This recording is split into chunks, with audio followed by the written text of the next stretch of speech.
had a great conversation. The conversation I had was largely congratulatory, was largely corruption, all of the corruption taking place, was largely the fact that we don't want our people, like Vice President Biden and his son, creating to the corruption already in the Ukraine. And that's what you're witnessing. The president doing a lot of his own Q&As, whether it's in front of the chopper or in front of the tarmac or with the National Guard.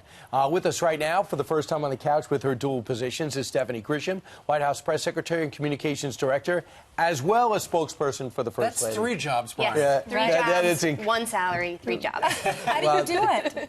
I'm just tired a lot, but if Yeah. I can keep up with the president, that's all that matters. And that's the key, isn't it? We've heard pundits say, look, you know, the president doesn't really need anybody to do the talking for him. He's a great communicator. He's his own best spokesperson, it's true, and also he's the most accessible president in history, as all of the media knows. I mean, even just yesterday, he gaggled, I believe, 2 or 3 times with the press. So is this the new press briefing? Before we saw all of his press secretaries with, you know, in front of the podium.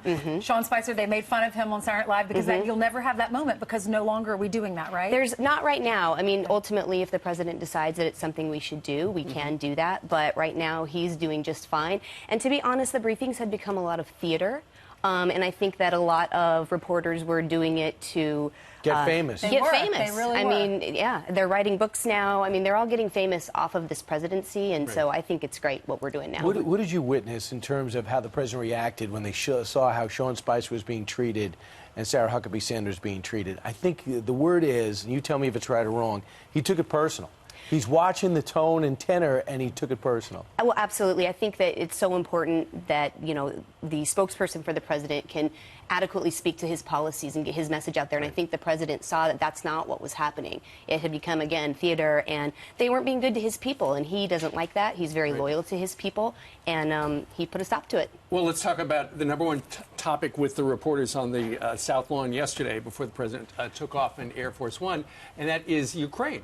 And the president made it clear. He did mention when he called the new president of the Ukraine, he congratulated him on the win, and then apparently did talk a little bit about Joe Biden and his son and why don't they look into the trouble. So the president made it very clear he did absolutely nothing wrong. This is just another reason for Democrats and for the media to attack and look for things that just aren't there.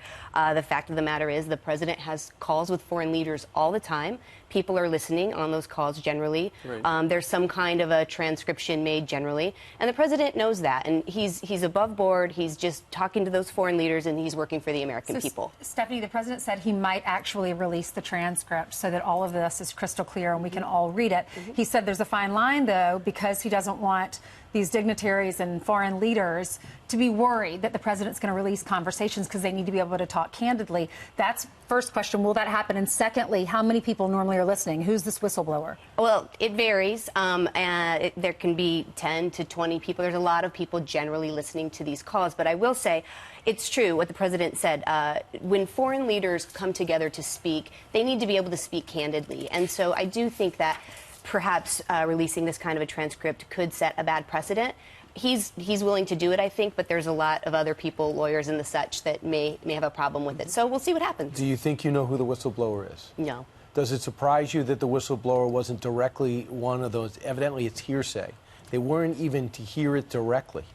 I think that there are a lot of people, unfortunately, who aren't looking out for the president sometimes. And so I don't think that this is anybody but with other than political motives, to be honest with you. What about the Democrats who are suggesting this is another reason to impeach him? And in fact, Nancy Pelosi even was edging closer to that. Well, what's new? I mean, if they can't go a day without saying impeachment, it's a bad day for them. So what's new? That's fine. They can keep yelling it. This just shows they don't have anything to run on themselves. They've got no issues. They can't get anything done. So they're going to attack this president. It's fine. We had some evangelicals on with us. We had Robert Jeffers, the pastors from First Baptist Dallas, and we also had Tony Perkins, Family Research Council, on with us earlier this morning. He said this president, it's never been done before. The president is going to speak at the UN to world leaders about religious persecution and religious liberties and how to protect Americans and people in other countries. They said 80% of people are persecuted in some form or fashion for their religion. So, and Mike Pence is going to introduce him. I know the president has a lot of evangelicals on his cabinet or leaders that he really looks to.